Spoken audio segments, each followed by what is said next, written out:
directeur des douanes est revenu là-dessus.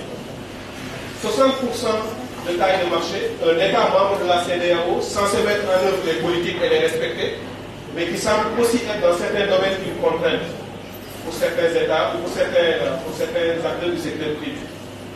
Entre ça et ce que vous voulez rajouter à ce que vous aviez déjà dit, M. Diaye du secteur privé, est-ce que vous voulez analyser davantage là-dessus? Oui, merci cher. Je voudrais approfondir un peu l'analyse, mais surtout indiquer aux autorités qu'il y a lieu d'encourager à ce jour certaines filières qui sont en croissance. Je pense à la filière huile. Aujourd'hui, je pense qu'on n'est pas loin de réaliser l'autosuffisance en matière d'huile, et notamment l'huile de palme. Et c'est avec plaisir que je confirme que plus de la moitié de la consommation dans le Sénégal en matière d'huile d'origine de palme est importée à partir de la Côte d'Ivoire. Donc c'est une filière que nous connaissons parfaitement et nous avons de solides relations d'affaires dans ce cadre.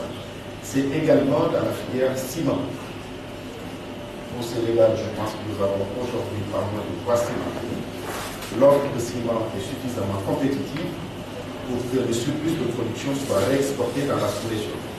Sur ce plan également, je crois qu'il y a une croissance à soutenir et encourager. Et enfin, dans la filière farine, je pense également dans ce céréal, il y a des opportunités réelles de croissance qui commencent à se noter, au point de pouvoir donner l'opportunité de réfléchir sur la diversification en termes d'investissement productif pour voir dans quelle mesure la filière boulangerie-pâtisserie pourrait être développée à partir de la production de farine, dont le surplus de production offre de belles perspectives également dans le pays. Mais dans le même temps, c'est comme si on vivait un paradoxe, je le disais tout à l'heure. Le texte est effectif, c'est-à-dire que le périmètre douanier du marché est définitivement clôturé, mais malheureusement, l'enceinte et le jeu ne sont pas organisés. Et c'est ça le problème. Est-il possible pour le Sénégalais aujourd'hui d'importer du sucre du Nigeria? C'est quasiment impossible pour une seule raison, parce qu'il y a une crise d'autorité, parce que le marché du sucre est protégé au Sénégal. Il est exclusivement dédié à un industriel. C'est qui fausse pour le jeu de la concurrence régionale. C'est une question que nous connaissons. À cela également s'ajoute l'absence d'harmonisation en matière de politique de normalisation. Je donne un petit exemple. Il y a 8 mois, nous avons importé des semences du Burkina. 2 camions de semences du Burkina pour une valeur de près de 6,5 millions. Qui nous sont revenus, arrivés à Dakar, quasiment le double, à 13 millions de Français. Parce qu'il y a eu tellement de barrières à traverser. Et à chaque barrière, naturellement, son coût. Mais arrivé à Dakar, le problème auquel on était confronté, c'est c'était les semences certifiées par le Burkina. Et celui de l'homologation par le Sénégal. Voyez-vous ces problèmes de disparité qu'il y a, d'application à 2 vitesses des réglementations. On nous dit que cette semence est certifiée par le Burkina directement. Arrivé au Sénégal, le Sénégal nous dit ces semences, c'est vrai, sont certifiées par le Burkina, mais non encore homologuées par le dispositif sénégalais. Si bien qu'elle ne peut pas rentrer encore dans la production, et c'est un investissement qui va être différé, qui va attendre. Et voyez-vous déjà ce que ça va entraîner. Je pense qu'il y a beaucoup d'efforts à faire en termes d'organisation et de régulation du marché. Et c'est sur la question de la régulation et de la concurrence qu'il y a vraiment du travail à faire. C'est une très bonne interpellation. Là, on est vraiment rentré même dans les questions de filière. C'est une approche très heureuse parce que la taille du marché est réalisée ou le potentiel est utilisé lorsque nous nous focalisons probablement sur un certain nombre de secteurs porteurs. Il a parlé des huiles et d'autres. Et il a parlé en fait de régulation. Le secteur privé, si j'ai bonne connaissance ou mémoire, le département auquel vous appartenez a travaillé à mettre en place un certain nombre de filières prioritaires en termes d'industrialisation, de développement de filières industrielles, portées par le privé, qui doivent d'ailleurs, la réflexion que nous avons faite sur la cohérence des politiques était dans ce sens, pour dire si vous voulez développer ces filières industrielles, mais basées sur la transformation de nos produits, il faudrait que l'agriculture ait aussi les mêmes priorités en termes de production et que le commerce vous ouvre la voie plus tard.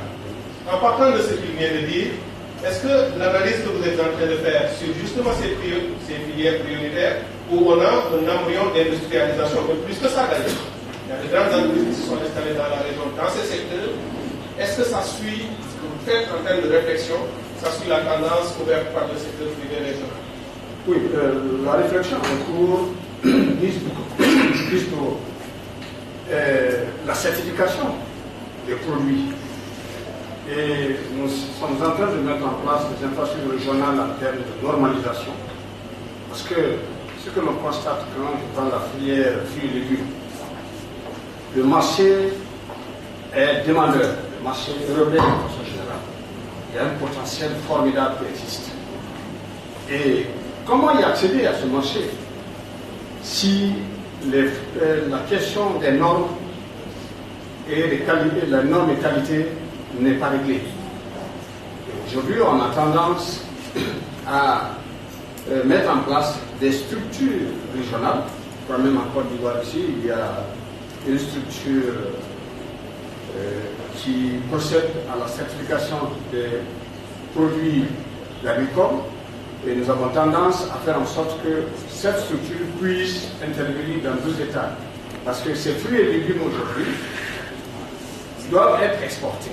Et en termes de compétitivité, s'ils ne répondent pas aux critères définis par la réglementation européenne, vous savez que l'Union européenne a modifié sa réglementation en termes de normes et qualité.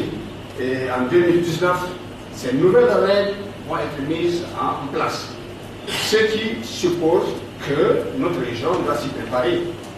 Il faudrait que les différentes filières fassent déjà l'auto-évaluation des produits qu'ils mettent sur le marché. En faisant quoi? En essayant de voir comment ces produits pourraient répondre à certaines normes et qualités requises pour être compétitifs sur le marché. Et c'est ce travail que nous sommes en train actuellement de faire avec les différentes filières pour que la réglementation de l'Union européenne qui va être mise en application en 2019 puisse permettre aux opérateurs de notre région de pouvoir exporter, de pouvoir être plutôt compétitifs sur le marché européen. En revanche, il faut aussi voir la possibilité de produire, d'exporter, de transporter, d'exporter dans la région des produits qui répondent aux normes phytosanitaires. Qu'est-ce que l'on constate? Souvent d'ailleurs, il y a des agents de contrôle qui exigent le respect de certaines normes phytosanitaires. Et les opérateurs pensent que c'est souvent des tracasseries qui sont, disons, mises en place par ces agents de contrôle, alors qu'il faut, je crois, avoir une culture de l'autocontrôle pour que ces produits agricoles puissent répondre aux normes de qualité requises. Donc, pour reprendre un peu sa préoccupation, nous travaillons beaucoup plus sur la normalisation, la certification des produits issus des différentes filières. Très bien. Monsieur Aka, deux orientations qui vous interpellent sûrement. Filière, et il a dit, en partant de l'exemple de Côte d'Ivoire-Sénégal, il y a déjà du commerce relativement important qui se réalise, et c'est une bonne nouvelle. L'une des raisons d'ailleurs pour lesquelles nous avons choisi de faire tout ceci à Abidjan, c'est que la Côte d'Ivoire est le champion du commerce intra-régional, même devant le Nigeria. C'est le pays qui commerce le plus avec les autres pays de la CEDEAO. Il dépasse 25% du commerce intra-régional, tandis que le Nigeria est à 23% à peu près. Donc ça, c'est l'exemple que donnait M. Sidiaï, Ousmane, renforce cette position de la Côte d'Ivoire. Donc approche filière, ça se développe. Cela doit aussi suggérer une réflexion, mais également la problématique des normes. Parce que même le commerce intra-régional est souvent sous la contrainte de certification, problème de homologation, problème de normes. Parce que même s'ils y travaillent, nous n'avons pas encore un système régional de normalisation. Ce qui fait que chaque pays a tendance à avoir son propre système de normes qui ne correspond pas forcément aux normes de son voisin. Est-ce qu'en Côte d'Ivoire, on a des exemples, même si vous n'avez pas la casquette Côte d'Ivoire, ça peut être une réflexion générale sur ce que les pays peuvent et doivent faire à ce niveau-là. Oui, merci beaucoup, chef. Lorsque tu disais tout à l'heure qu'est-ce que l'État n'a pas fait, souvent le manque de vision par rapport à une filière est très important parce que justement ce manque de vision fait qu'on n'arrive pas à transformer structurellement, à faire les transformations structurelles. Ça prend du temps les transformations structurelles. Mais si vous changez de filière tous les 2 ans, tous les 3 ans ou à chaque élection, aujourd'hui c'est le cacao, demain c'est le café, après c'est l'anacarde, après finalement on ne transforme pas structurellement. Donc c'est ce qu'on essaye de faire, je l'ai dit tout à l'heure dans mon propos, avec notamment notre stratégie nationale d'exportation, où on va essayer de travailler dans la durée sur un certain nombre de filières. En tout cas, cela m'inspire et ça m'inspirera un B2B avec mon homologue ici, parce qu'il a cité 3 produits pour lesquels, c'est 4 produits pour lesquels il y a des arguments différents. L'huile de palme est un très bon exemple. Parce que c'est peut-être la filière la plus industrialisée d'Afrique de l'Ouest, où on ne parle pas de première, deuxième, troisième, on est arrivé à toutes les transformations, et en plus, peut nous offrir des débouchés dans les cosmétiques. Je veux dire, on ne peut même pas se limiter à l'alimentaire. Et c'est la filière qu'on ne veut pas forcément promouvoir. Déjà, les Européens nous attaquent avec ces histoires de travail des enfants, développement durable, et puis nous-mêmes en interne, on se met des barrières sur notre filière la plus industrialisée. À quoi qu'on veut rester dans la première transformation. Bon, le ciment, je veux prendre l'exemple du ciment, c'est pareil. Le ciment est un produit qui se développe quand on connaît le déficit de logement que l'on a. Et ça va continuer pendant 50 ans. Je veux dire, on va construire des villas pendant 50 ans. Donc la filière ciment doit être une filière. Donc on voit des opérateurs, notamment nigérians, venir s'implanter, marocains s'implanter, se développent. On ne peut pas vendre du ciment nigérien. Donc vraiment, c'est. Voilà. Donc s'implante, mais il y a des difficultés. Donc la farine est une filière qui a beaucoup profité du TEC UEMOA et qui peut profiter du TEC CDAO, notamment en termes de délocalisation, et qui peut aussi, ça c'est la farine de blé, mais qui peut aussi capitaliser sur les autres céréales. Donc vraiment farine de manioc, donc ça c'est la petite réflexion. Sur le sucre, c'est beaucoup plus compliqué. Sur le sucre, c'est beaucoup plus compliqué parce que je suis d'accord, hein, la concurrence est complètement faussée, mais on n'est tellement pas autosuffisant au niveau régional que personne ne peut même envisager de vendre du sucre à son camarade d'un autre pays. C'est pire que le riz, c'est-à-dire que la Côte d'Ivoire appelle la limite à être un peu autosuffisant et encore, parfois on a des licences d'importation. Donc vraiment sur le sucre, il y a d'autres problématiques. Maintenant sur les normes. Je reviens à la taille du marché. Je voulais dire tout à l'heure en parlant de la taille du marché que c'est vrai qu'on a 300 millions de consommateurs, mais combien ont vraiment les moyens mais c'est vrai que néanmoins, M. Tientoré a dit quelque chose de très vrai, même si nous ne sommes pas une population très riche, il y a quand même 100 à 150 milliards d'importations, donc il y a quand même un potentiel. Mais on peut se poser la question de savoir si on est réellement un marché. Est-ce qu'on est réellement un marché? Et quand on voit l'épaisseur de nos frontières, que ce soit en termes de droits de douane ou en termes de normes. Et il y a quelqu'un, un ancien DG de l'OMC, qui disait que le système où on augmentait les droits de douane pour développer une filière, c'était le système de ses parents. C'était le système que maintenant, eux, je parle des Occidentaux, maintenant, eux, sont dans les normes. Les droits de douane sont zéro, c'est les normes, satisfaction du consommateur et tout. Nous, on est encore dans les deux. C'est-à-dire, on a encore la tentation de mettre des barrières douanières et en plus, on ne travaille pas sur l'harmonisation des normes. On va se retrouver avec des frontières d'une épaisseur telle que ça va toujours être plus facile d'exporter vers l'Europe ou notamment vers d'autres pays où il n'y a pas de droit de douane parce qu'on ne sera pas confronté à 2 barrières physiques. Excellent. Nous avons un marché relativement grand, on l'a dit, plus ou moins flou dans certaines conditions, qui donne quand même des opportunités, qui réalise du commerce. Le directeur des douanes l'a dit. J'aimerais que sur cette question, 2 ou 3 interventions nous viennent du public, des participants, parce que c'est ça le dialogue aussi. 2 ou 3 sur cette question de la taille du marché. Il l'a dit et je suis assez d'accord. pour dire que 320 ou 50 millions de consommateurs potentiels ne veut pas dire 320 millions de consommateurs réels. Parce que les gens n'ont pas le pouvoir d'achat pour consommer. Et les structures de production et de consommation de nos pays sont telles qu'on consomme peut-être plus des produits importés des autres pays que des produits de notre sous-région. Sauf en Côte d'Ivoire, on mange beaucoup de ATK local, ce que j'aime bien. Je voudrais donner la parole, monsieur, vous pouvez vous présenter et vous faites votre contribution ou question, si vous voulez bien. Et si vous avez de très bonnes recommandations, c'est pour ça qu'on est là, de très bonnes solutions sur la taille du marché, ensuite un autre. Je prendrai une deuxième après. Je prendrai les trois. C'est là, et puis ici, pour le moment. D'accord. Ce sera 4. Merci, monsieur le modérateur. Je suis Sylvain Beaupoint de la Fédération ivoirienne des petites et moyennes entreprises. Pour la question de la taille du marché, je suis même tenté de dire qu'il est réel.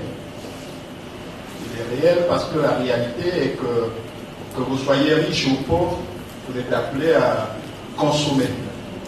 Donc la réalité, c'est ça. Le problème que nous avons en Afrique en général et en Afrique de l'Ouest en particulier, nous avons beaucoup d'experts, nous avons beaucoup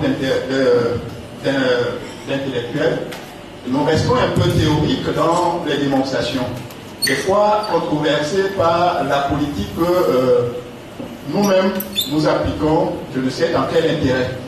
Parce que si nous acceptions d'aller dans une union, il faudrait que nous comprenions que les unions ont des obligations, ils ont des règles, et ainsi de suite.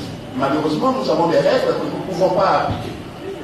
Et nous nous posons la question tout de suite de comprendre pourquoi l'importation en dehors de notre communauté est beaucoup plus importante que notre importation en interne. Dans ces conditions, quelle est la raison de cette union? Je crois qu'en réalité, il faudrait que nous essayions, dans la mesure du possible, en termes d'intégration, de revoir un certain nombre de termes que nous ayons définis de façon théorique.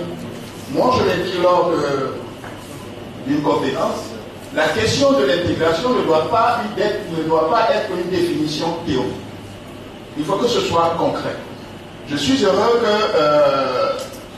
qu'il y ait une caravane qui essaye de voir comment, enfin, qui est en cours et qui essaye de voir comment cette circulation des personnes puisse être une réalité. Moi, j'ai pris justement ma carte d'identité ivoirienne, je suis allé à Dakar, on ne m'a pas fait de tracasserie. Mais j'ai eu la chance peut-être de prendre l'avion. Donc, je ne suis pas allé par voie terrestre. Donc, ce côté, je n'en ai pas douté du tout. Mais je le dis franchement, il faudrait que nous qui sommes dans le secteur privé, comme l'a dit M.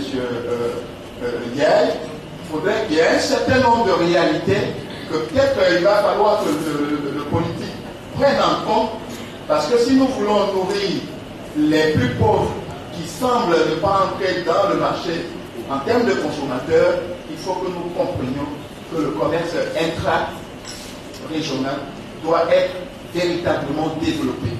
Ça ne sert à rien de mettre des milliards à l'extérieur pendant que nous-mêmes ici, nous avons des potentialités qui sont d'ailleurs latentes et qui ne sont pas exploitées. Donc voilà un peu la contribution que dans un premier temps je voulais faire. C'est une excellente contribution et nous sommes heureux de vous l'entendre dire, vous du secteur privé. Le marché régional doit être développé. Quand ça vient de vous, c'est une très bonne nouvelle. Le faire concrètement, vous essayez vous concrètement de le faire. On verra après les États tout ce qu'ils vont mettre comme facilitation. Celui qui aura la parole maintenant est de la société civile. Il n'a pas fait la caravane, mais il a des choses à dire sur le marché. Sylvester Bagoro, il va parler en anglais. Je ne sais pas si tout le monde a son casque ou quelque chose comme ça. Si ce n'était pas, je lui dis tout le temps qu'il faut qu'il se débrouille pour parler bien français, mais il n'y arrive toujours pas. Sylvester, je vous laisse parler. Thanks, Sheikh, for this opportunity. My intervention is on the role of technology and how states would actually use that to develop. Of course, listened to the director of the private sector, he did mention of how we can raise productivity, whether in the agricultural sector or whether in the mineral sector and all that. And I think that as a region, if we look at how we can develop, we need that strong intervention that can dynamize the structures of our economy. Let me give one example. In the mineral sector, we have what we call activated carbon, which is used by mining companies across the West African region. And the import into the region, a global import of about 1.8 billion. And if you look at all the countries in West Africa, we import all these things. Ghana, for example, imports about 3.8 million. For the Philippines, for Netherlands and India, Burkina Faso does the same thing, Nigeria the same thing, Guinea does the same thing. Now, what we need as a region to produce these is what? Coconut shell, palm kernel, wool chips, sawdust. These are the things that you find whether you are from Nigeria, Ghana, Cote d'Ivoire, so you find them across the sub-region. So all that we need is for 3 or 2 states to come together and say, look, we have a huge market for these, which are used by our mining companies across the sub-region. Why can't we set up this? It's just simple technology that can actually dynamize, the women who can mobilize palm kernel across the region for us. So these are some of the things that we need as researchers, as development practitioners, to make sure that we look at these and bring 2 or 3 states together to set an example. The rest will follow. Thank you. Wonderful. Wonderful, Sylvester. Très, très bonne remarque. Nous importons des choses que nous pouvons produire. Il en a donné la preuve. Nous en avons besoin. Nous les importons presque tous des mêmes pays. Alors qu'en se mettant ensemble, nous sommes parfaitement capables d'installer des unités de transformation dans ou d'autres pays qui peuvent exporter sur le pays voisin. C'est une volonté, c'est un renforcement de coopération régionale. Je pense que monsieur le directeur du secteur privé vous a bien entendu et que parmi les secteurs prioritaires de la région à développer, on aura le secteur évoqué tout à l'heure par la société civile. Je vais donner la parole à monsieur, ensuite à madame du ministère du Commerce. Merci. Ensuite. Merci. Je voudrais d'abord remercier les panélistes et le chef qui a organisé ce forum. Je suis M. Amadou Adjara, je suis directeur général adjoint de l'APEXI, qui est l'agence pour la promotion des exportations de Côte d'Ivoire. Nous existons depuis une vingtaine d'années. Et je voudrais intervenir sur la problématique de la taille de la population en Afrique de l'Ouest. Je crois que nous devons faire quand même une analyse assez minutieuse de cette taille. On dit très souvent 300 millions. Vous savez que les statistiques dans cette région d'Afrique, très souvent aussi, ne sont pas forcément totalement fiables. Le marché est réel, il existe. Et je pense qu'il faut faire une analyse encore un peu plus subtile de ce marché. Vous l'avez souligné tout à l'heure. Je voudrais revenir sur ce concept de subtilité pour dire qu'il nous faut des études assez poussées pour déterminer effectivement tous les contours de cette population. Quand on se rappelle bien que les cabinets importants comme McKinsey ont fait des études sur l'Afrique, notamment il y a 2 ou 3 ans, sur le concept de Limes on the Move. Et puis je crois que l'année dernière aussi, il y a eu le cabinet Deloitte qui a fait également une étude sur les potentialités de l'Afrique en matière d'industrialisation. Je pense que c'est vers cela que nous devons tendre. Pour mieux comprendre, je veux bien qu'on dise qu'on est 300 millions, mais 300 millions, c'est rien, si vous voulez. Je pense qu'il faut aller un peu plus loin. Alors, mes solutions sont les suivantes. Pour un marché de cette taille, qu'est-ce qu'il faut faire au niveau du secteur public? Je pense que la première des choses, c'est changer de mentalité. Il faut qu'on change de mentalité. Vous l'avez dit, hein, les politiques sont nationales. C'est vrai qu'on a une politique régionale au niveau de l'UEMOA, au niveau de la CEDEAO aujourd'hui. Mais il faut qu'on pense marché-région au lieu de marché-pays. Je pense que ce changement de paradigme va nous aider énormément, puisque ça va dans l'esprit des pères fondateurs de la CEDEAO. Deuxièmement, c'est au niveau microéconomique. C'est vrai, nous avons des PME, on a mis tout à l'heure, on a parlé, mais vous savez que le challenge qu'on a, le défi qu'on a, c'est par rapport à la capacité de production et à l'accès au marché. Et à cet effet, il faut qu'on arrive à avoir des entreprises à vocation régionale qui peuvent justement répondre à toutes ces exigences en matière d'accès au marché et de capacité de production. Il y en a quelques-unes. Je pense qu'il faut aussi noter qu'il n'y a pas seulement que les biens, il y a aussi les services. Au niveau des services, je pense qu'il y a beaucoup qui sont en train de, il y a beaucoup de projets qui sont en cours de réalisation. Le dernier point, c'est par rapport au fait que au niveau de la CEDEAO, il y a beaucoup de choses qui ont été faites, il faut le connaître, il y a plus d'une dizaine d'années. Nous avons travaillé sur les forums d'affaires qui ont permis aux hommes d'affaires de la sous-région de se connaître, de se rencontrer et de chercher de travailler ensemble pour pouvoir avoir des partenariats. Ça, il faut qu'on reprenne ce cheval de bataille. Il faut qu'on reprenne ce cheval de bataille. Et puis, enfin, pour terminer, c'est de demander qu'il y ait, au niveau du Nigeria, vous en avez parlé, c'est très important. Moi, je suis allé au Nigeria, j'ai fait 20 jours avec une vingtaine d'entreprises.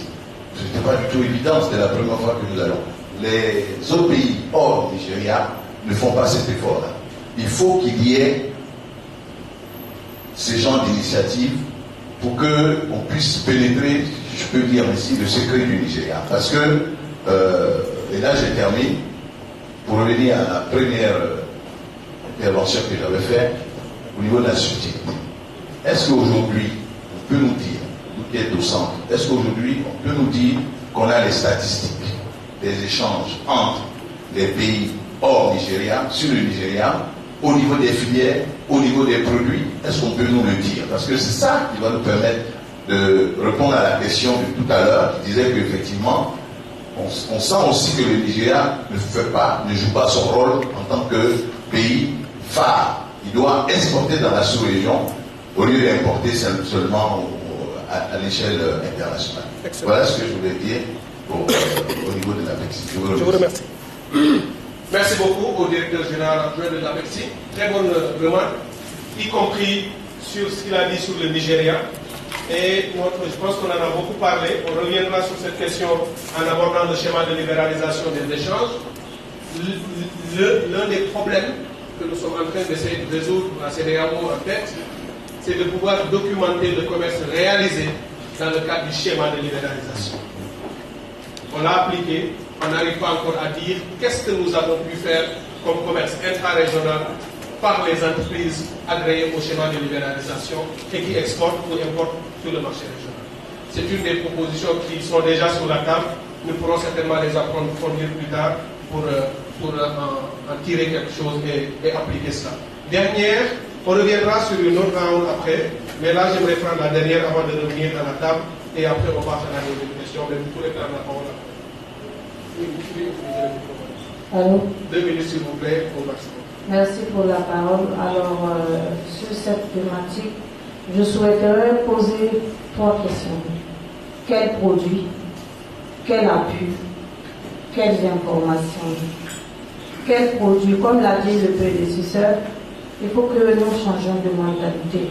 Parce que lorsque vous regardez la structure des importations, des exportations des pays, vous vous rendez compte qu'il n'y a que quelques produits. Et la destination des produits, c'est généralement l'Europe. Alors que lorsque nous nous déplaçons dans la sous-région,